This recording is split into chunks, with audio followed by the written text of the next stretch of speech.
오늘 저는 읽어드린 에스겔서 37장 1절에서 10절까지 말씀을 가지고 마른 뼈들이 살아나리라. 마른 뼈들이 살아나리라. 이와 같은 제목으로 하나님의 말씀을 증거하도록 하겠습니다. 인간은 보통 환경의 지배를 받는다. 맞습니까? 틀립니까? 여러분들이 생각하기에 인간은 환경의 지배를 받는다. 맞습니까? 틀립니까? 맞아요? 그렇죠. 인간은 환경의 지배를 받습니다. 대표적인 이야기가 맹모 삼천지교죠. 맹자는 어렸을 때 아버지를 여의고 호르몬이 쓰라해서 자라납니다. 근데 이 맹자의 어머니는 교육에 대한 관심이 굉장히 많았습니다. 근데 이 맹자가 처음에는 묘지 근처에 살았거든요. 그랬더니 맹자가 그 장사를 지는 사람들의 흉내를 계속 내는 겁니다. 그래서 맹자의 어머니가 안 되겠다 싶어서 이번에는 시장 근처로 이사를 갑니다. 그랬더니 웬일로 시장 사람들이 장사하는 것을 흉내내서 계속 장사꾼의 모습을 보이는 겁니다. 다시 결단하죠. 그래서 마지막으로 간 것이 여러분들이 잘 아는 어디 근처로 갔습니까? 서당 근처로 갔어요. 그랬더니 맹자가 열심히 학문에 전념하여 위대한 인물이 되었다라는 거죠.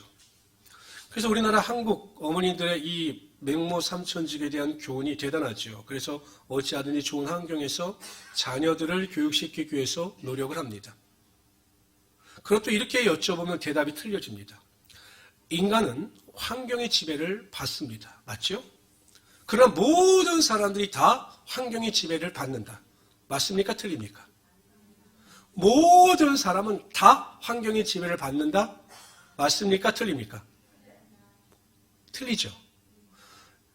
여러분, 우리가 잘 알고 있는 호모와 밀턴, 위대한 시인인데 이 사람들은 앞을 보지 못했습니다. 알렉산더 대왕, 33살에 세계를 정복하고 정복할 땅이 없어서 눈물을 흘렸다라고 하는 이 알렉산더는 굽사등이었다라고 합니다. 셰익스피어는 절름발이었고요. 발명한 에디슨은 8살 때 청각을 잃은 청각 장애자였습니다. 보물성과 지킬 하이드 박사라고 하는 위대한 작품을 낚였던 스티븐스는 이 책을 쓸 때 천식과 각혈로 생사의 고비를 넘나들었습니다. 만일 모든 사람들이 환경의 지배를 받는다라고 한다면 위대한 업적을 남겼지만 장애를 갖고 고난을 겪었던 이 사람들은 그렇다면 그러한 위대한 일을 감당해 나갈 수 없었을 것입니다. 환경의 영향을 받을 수 있지만 우리가 어떠한 의지를 가지고 환경에 대하여 어떻게 반응하느냐에 따라 우리의 운명이 또한 우리의 삶이 전혀 달라질 수 있다는 것입니다. 여러분이 잘 알고 있는 칼 루이스, 위대한 육상선수 칼 루이스를 기억하실 겁니다. 88 서울 올림픽 때도 벤 존슨과 100m를 달려서 그렇다면 그러한 위대한 일을 벤 존슨의 약물 중독으로 해서 금메달을 탄 위대한 육상가인데요. 이 칼 루이스가 어떤 일을 겪었냐면 이 모터사이클, 오토바이를 타고 출퇴근을 했습니다. 누군가가 이 오토사이클을 훔쳐간 거예요. 그래서 화가 나서 이번에는 자전거를 샀습니다. 그래서 자전거를 타고 출퇴근을 했습니다. 근데 또 이 자전거를 누가 훔쳐간 거예요.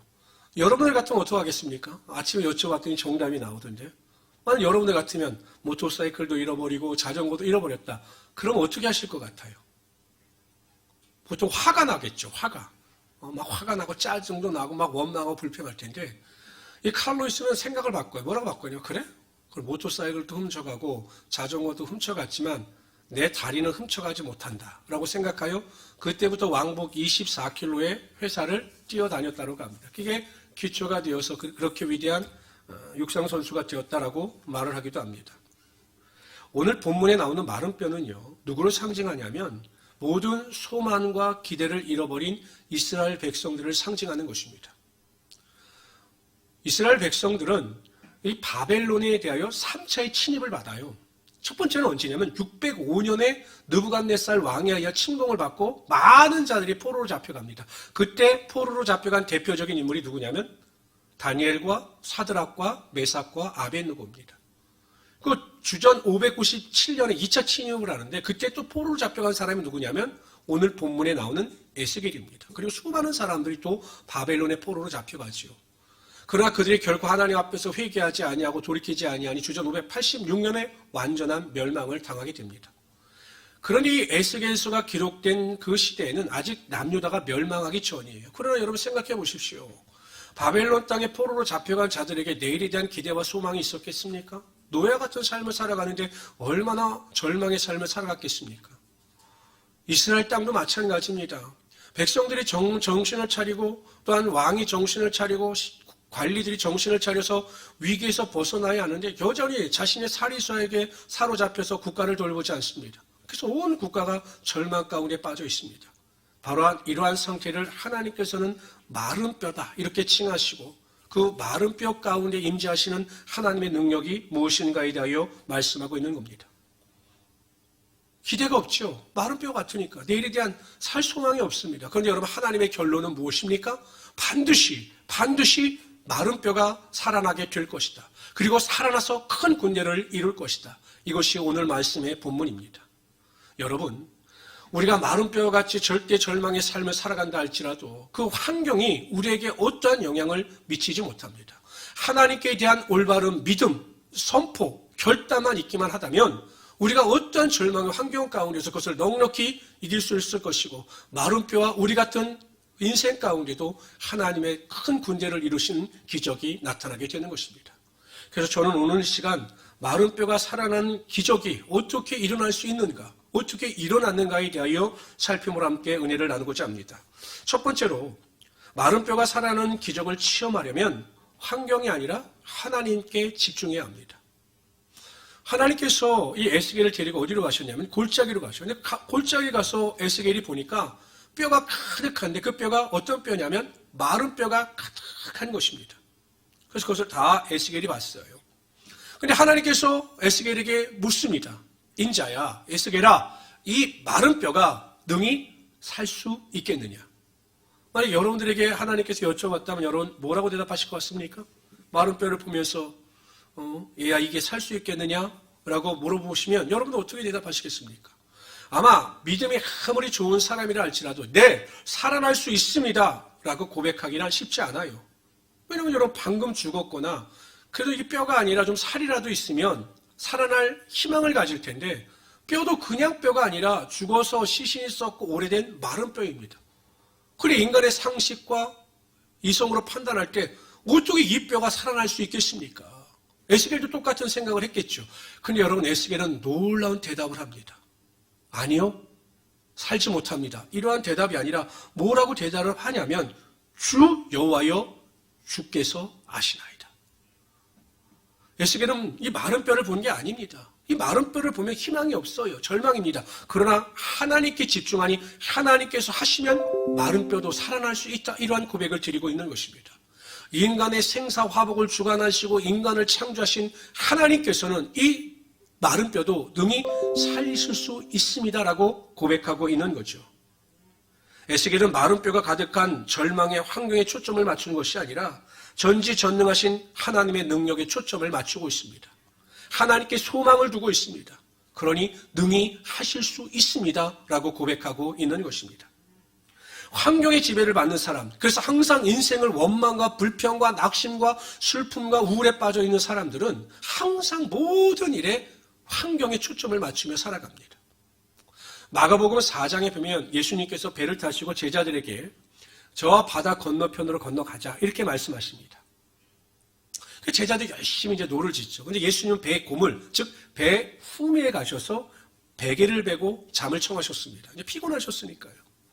근데 어느 정도 배가 진행되었을 때 갑자기 강풍이 불더니 그 갈릴리 바다에 큰 파도가 일어나기 시작하는 겁니다. 근데 그냥 그 물이 그냥 배 옆면만 치면 문제가 할 텐데 물이 배 안으로 들어오는 거죠. 여러분 물이 배에 가득 차면 이 배가 침몰하는 것은 시간 문제 아니겠습니까? 하다 안 되니까 이제 제자들이 예수님을 찾아가 막 예수님을 흔들어 깨우는 겁니다. 그래서 예수님께서 행하실 수 있다라고 믿은 거겠죠. 그래도 나름대로. 그래서 왜 우리가 죽게 된 것을 예수님 돌보지 않습니까? 라고 막 예수님을 깨웁니다. 여러분 여쭤봅시다. 풍랑을 만나고 그 배가 물에 배가 가득 찬다고 해서 배에 물이 가득 찬다고 해서 결코 이들이 죽는다라는 결론을 내릴 필요는 없거든요. 왜냐하면 그 배 안에 누가 계십니까? 예수님이 계시기 때문이죠. 만물을 창조하시고 자연을 주관하시는 예수님이 그 배 안에 계셨기 때문에, 또 예수님께서 뭐라고 말씀하셨냐면 건너가자라고 말씀하셨기 때문에 건너갈 것을 믿으면 우리가 죽는다라고 말할 필요는 없는 것입니다. 예를 들면 이런 겁니다. 뭐 그럴 리 없겠지만 여러분들 통장에 1억이 있습니다. 아니 1조가 있습니다. 1조가.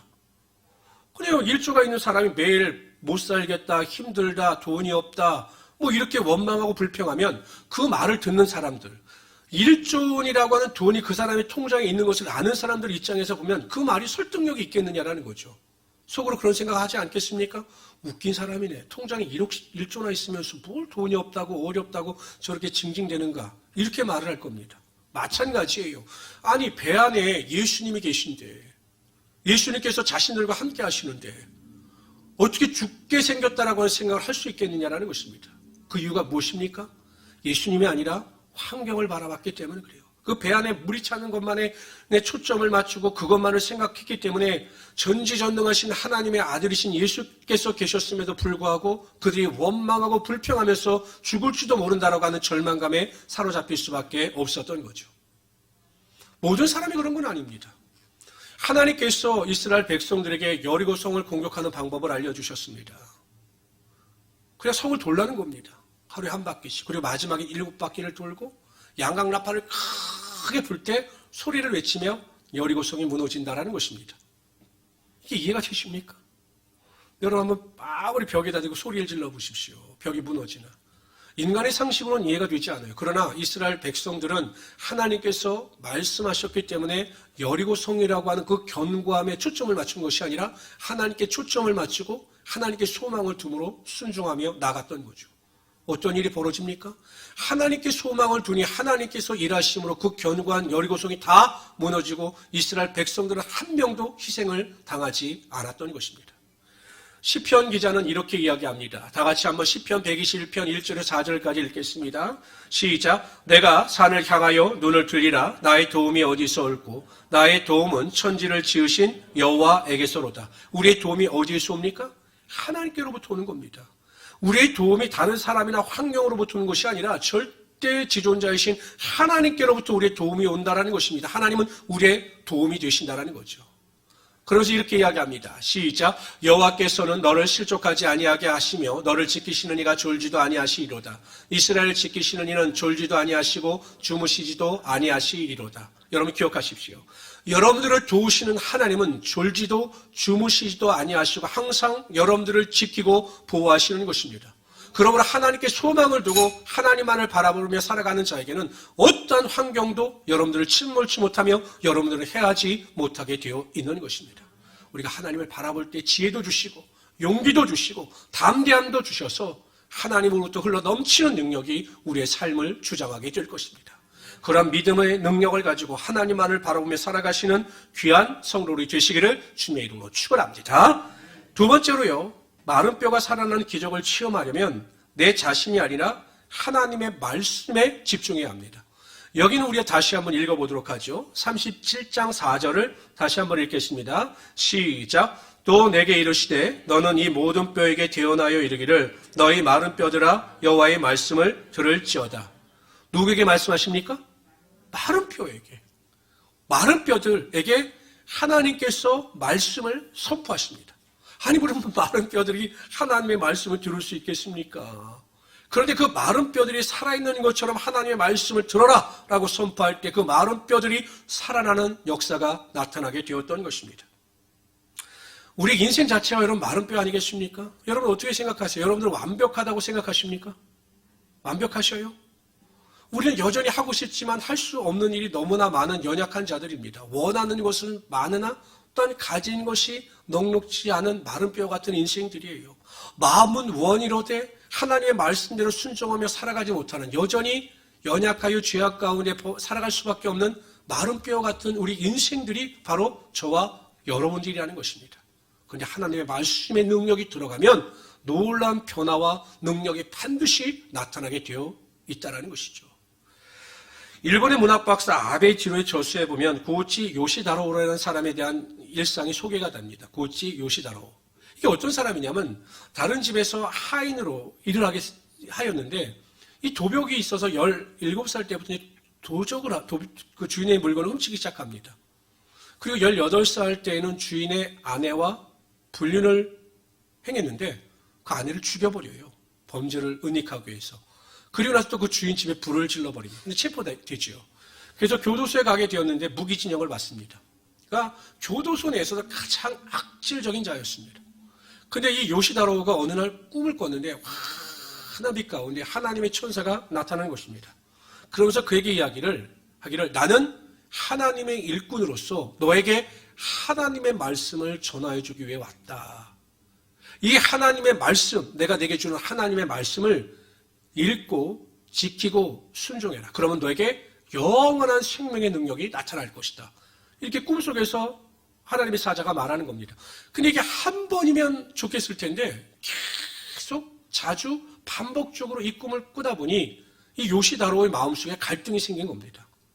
정말 내가 성경을 읽어야 하는가? 라고는 갈등이 생긴 거예요. 그래서 그 간수들에게 성경을 구해달라고 이야기를 합니다. 성경을 구합니다.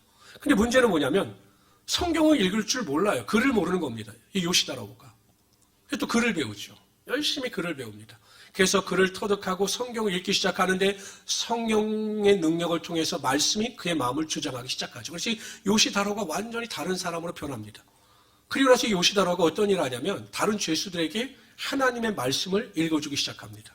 맨 처음에 막 귀를 막고 듣지 않겠다 막 난리치던 이 다른 죄수들이 이 요시다로가 성경을 읽을 때 그 성경을 청종하게 되고 그러면서 이 교도소 안에 놀라운 변화의 능력이 나타나게 됩니다. 그래서 이 성경이 하나밖에 없었는데 이 성경이 그 간수들에게 가장 중요한 물건이 되었습니다. 그리고 교도소도 변화가 되고 이 요시다로도 나중에는 모범수로 인정이 되어서 무기징역이 아니라 감옥에서 나와 사회를 위해서 일했다라고 이야기를 합니다. 여러분 보십시오. 전혀 희망이 없는 인간 아닙니까? 살인하고 강도짓하고 도둑질하는 이 요시다로. 그런데 하나님의 말씀의 능력이 들어가 그 말씀이 그의 인생을 주장하시니 그가 전혀 다른 사람으로 변화가 되었다는 것입니다. 성도 여러분, 우리는 어떤 문제를 만나면 자꾸 내 자신에게 집중하는 경향이 있어요. 뭐냐? 내가 할 수 없는 거예요. 어떤 환경에 딱 직면했는데 내가 정말 할 수 없는 거예요. 저는 이제 자녀를 키우다 보면 그래서 제 자신은 제 스스로 의지에 의해서 저를 절제하거나 관리하거나 다스릴 수 있거든요. 그런데 자녀들은 내 뜻대로 잘 되지 않는 거예요. 자녀들 막 이렇게 양육하다 보면 아이고 내가 아무것도 아니구나. 자녀 하나 내 마음대로 내 뜻대로 되지 않는구나. 그래서 저의 한계를 깨닫게 되죠. 그래서 더 하나님을 의지하게 되고 나의 연약함을 인정함으로 하나님께 도움을 구하게 되는 거죠. 세상 일이 그렇지 않아요. 내가 원하는 대로 직장의 문이 열리는 것도 아니고 내가 원하는 대로 물질의 수입이 거둬지는 것도 아니고 내가 원하는 대로 문제가 해결되는 것도 아니지 않습니까? 그럼 우리의 연약함에 직면하게 되죠. 그럴 때 자꾸 나에게 집중하는 사람은 내게 능력이 없는 것을 탓하고 원망하고 좌절하면서 우울증에 빠질 수밖에 없는 것입니다. 그럴 때 내 자신에 집중하는 것이 아니라 하나님 말씀에 집중하여 하나님의 말씀을 읽고 묵상하면서 그렇게 살아갈 수 있도록 노력을 하면 하나님께서 그러한 자들에게 말씀을 통하여 믿음을 주셔서 환경을 넉넉히 이기며 살아갈 수 있도록 하여 주신다는 것입니다. 나에게 집중하면 그냥 답답한 일밖에 없는 거예요. 못하니까요. 그러나 말씀에 집중하여 그 말씀을 읽고 그 말씀대로 순종하면 그 모든 환경을 이길 수 있는 믿음의 능력이 나에게 반드시 부어주게 되어서 그 모든 환경을 이기며 살아가게 된다는 거죠. 뿐만 아니라 하나님의 말씀에는 얼마나 많은 약속이 있습니까? 너희가 이렇게 살면 이렇게 행하면 내가 너에게 이러한 복을 주겠다라고 하는 하나님의 약속이 무수히 많거든요. 그 약속의 말씀을 믿고 의심하지 아니하고 견고하게 살아가게 되면 그 약속이 또한 우리 삶 가운데 태워지는 놀라운 능력이 반드시 나타나게 되어 있다는 것입니다. 그래서 성도 여러분, 정말 하나님의 말씀을 가까이 하십시오. 하나님의 말씀을 읽고 그렇게 살려고 노력하십시오. 그러면 마른 뼈 같은 우리들의 인생 가운데 하나님의 은혜와 능력의 단비가 촉촉히 내려서 모든 것을 넉넉히 이기며 살아갈 수 있게 되는 것이죠. 이런 믿음을 가지고 하나님의 말씀을 가까이 하시는 우리 귀한 성도들이 되시기를 주님의 이름으로 축원합니다. 세 번째로요, 마른 뼈가 살아나는 기적을 체험하려면 결국 성령 충만해야 합니다. 우리 37장 10절을 다시 한번 읽어보도록 하죠. 37장 10절 우리 다 같이 읽습니다. 시작. 이에 내가 그 명령대로 대언하였더니 생기가 그들에게 들어가매 그들이 곧 살아나 일어서는데 극히 큰 군대더라. 생기가 히브리어로 루아신데 이게 곧 성령이거든요. 그러니까 여러분 하나님께서 말씀으로 선포하시니 그래서 이 에스겔이 대언하니 외적인 모양으로는 인간에 대한 형태가 이루어지는 거죠. 뼈에 살도 붙고 힘줄과 근육도 가죽도 생기니 겉으로 봤을 때는 완전한 인간이 되는 것입니다. 그런데 하나님께서 인정하시는 완전한 인간은 아니었던 거죠. 근데 생기, 하나님의 성령이 들어가게 되니 그가 하나님 안에서 큰 군대를 이루었다는 것입니다. 근데 저는 여기서 주목했어요. 아니 그냥 생기가 들어가니 살아있는 생명이 되었다. 뭐 사람이 되었다. 이렇게 표현하실 수도 있는데 생기가 들어가니 큰 군대가 되었다. 강력한 군대가 되었다. 이렇게 표현을 하신 거죠. 저는 왜 이렇게 하나님께서 말씀하셨느니까 결국 성령의 능력이 임하게 되면 세상에 감당할 수 없는 위대한 사람이 될 수가 있다는 것입니다. 마른 뼈 같은 인생이라 할지라도 내가 보기에는 정말 내가 마른 뼈와 같이 초라해요. 뭐 내세울 것도 없어요. 그런데 성령의 능력이 임하게 되면 세상에 감당할 수 없는 하나님의 가장 강력한 큰 군대가 될 수가 있다는 것입니다. 기드온이 대표적인 인물이지 않습니까? 이스라엘 백성들이 미디안 군 사람들에게 압제를 당합니다. 뭐 농사를 지면 다 뺏겨요. 그러니 얼마나 화가 납니까? 근데 이스라엘 백성들은 화가 나지만 미디안을 대적할 수 있는 힘이 없었어요. 그래서 하나님께 기도하니 하나님께서 기도원을 택하십니다. 하나님의 사자가 내려옵니다. 큰 용사요 이렇게 이야기하는데 기도원은 아니라고 이야기를 해요. 하나님께서 너와 함께 하신다라고 또 손사래를 지르랍니다. 그래서 뭐라고 이야기하냐면 보십시오. 우리 집은 므낫세 지파 중에서도 가장 초라한 집안입니다. 그런데 그 집안에서도 가장 어린 사람이 바로 저입니다. 근데 제가 어떻게 미디안을 대적하고 이스라엘을 이끌어갈 수 있는 지도자가 될 수 있겠습니까? 라고 이야기를 합니다. 맞는 말입니까? 틀린 말입니까? 맞는 말이에요. 기도는 정말 연약한 자. 여러분 얼마나 겁장이었으면 그 포도주를 짜야 하는데 큰 틀에서 못 짜니까 이게 미디안 사람들한테 그게 포착이 되면 다 뺏기니까 밀틀에서 포도주를 딸 정도로 굉장히 겁이 많은 사람이었습니다. 나중에 이 기도원이 어떻게 변화가 됩니까? 300명의 용사를 데리고 나가서 13만 5천 명의 미디안 군사를 물리치는 하나님의 위대한 병사가 될 수가 있었던 거죠. 그것이 어떻게 가능했느냐?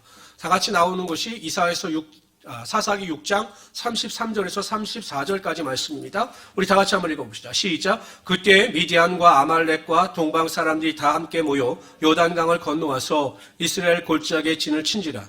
이 34절이 중요합니다. 시작. 여호와의 영이 기드온에게 임하시니 기드온이 나팔을 불매 아비에셀이 그의 뒤를 따라 부름을 받으니라.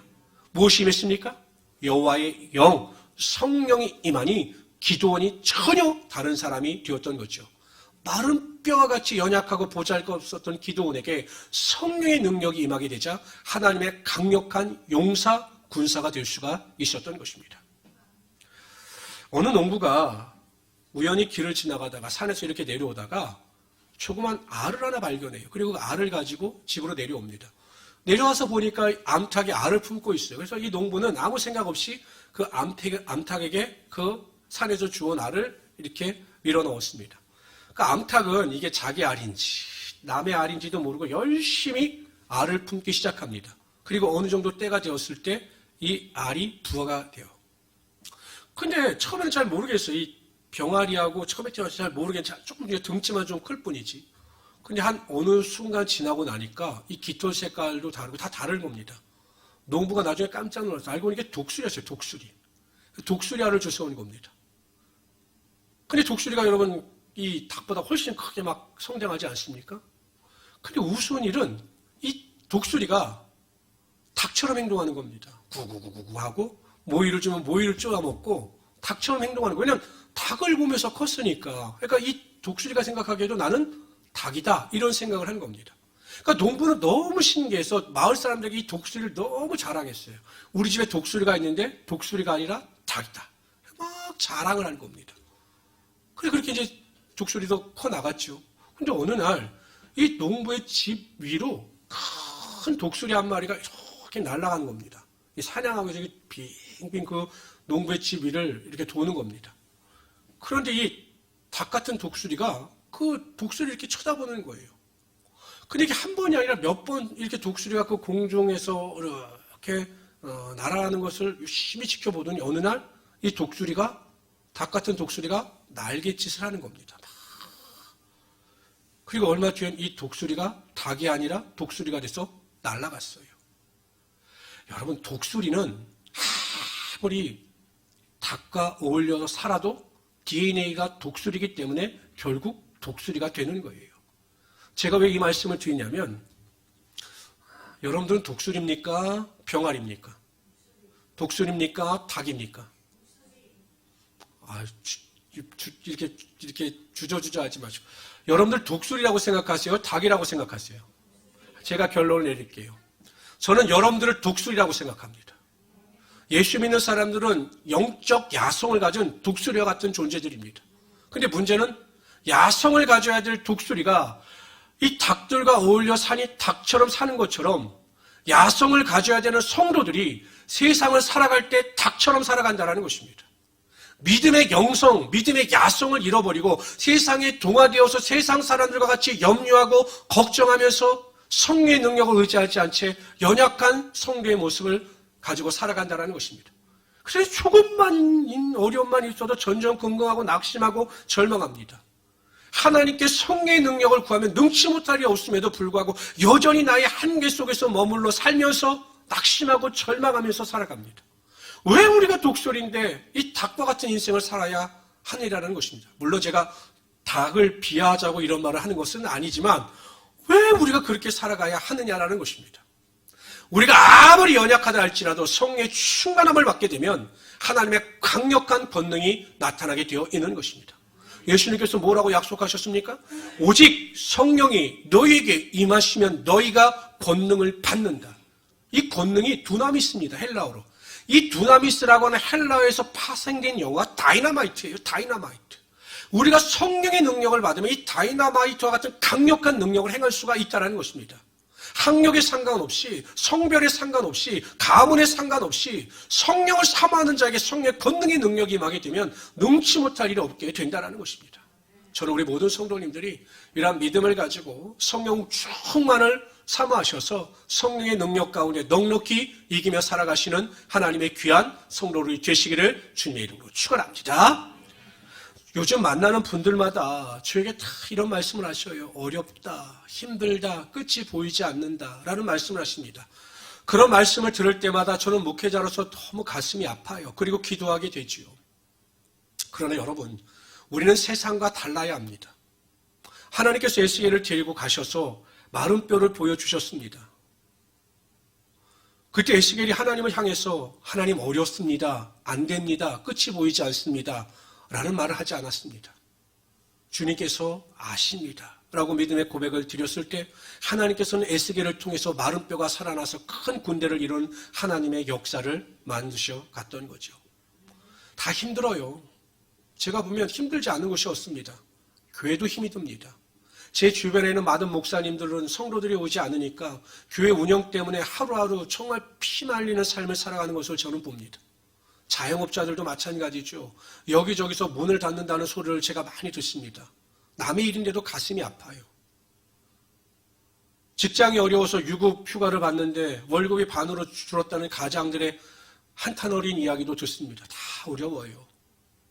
근데 어려운 것을 어렵다라고 인정하고 그 환경에 순응하며 살아가면 우리의 삶에 어떠한 변화도 없습니다. 여전히 어렵습니다. 마른 뼈는 여전히 존재합니다. 그러나 우리가 믿음을 조금만 바꿔서 우리의 삶에 적용하게 되면 하나님은 반드시 어려운 환경 가운데서도 하나님의 역사를 이루어 가실 겁니다. 성도 여러분, 환경을 바라보지 마십시오.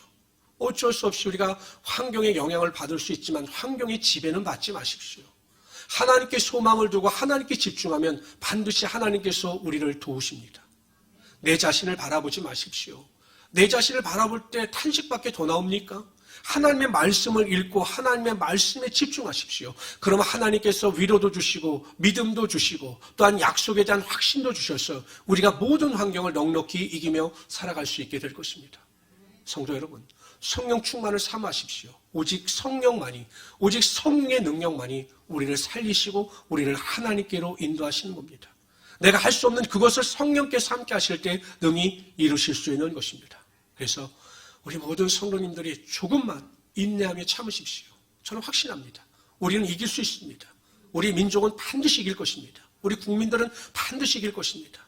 조금만 참고 기도하시고 믿음의 능력을 행하심으로 이 위기가 변하여 축복이 되는 하나님의 영광과 능력을 체험하시는 하나님의 귀한 성도들이 되시기를 주님의 이름으로 축원합니다. 기도하겠습니다.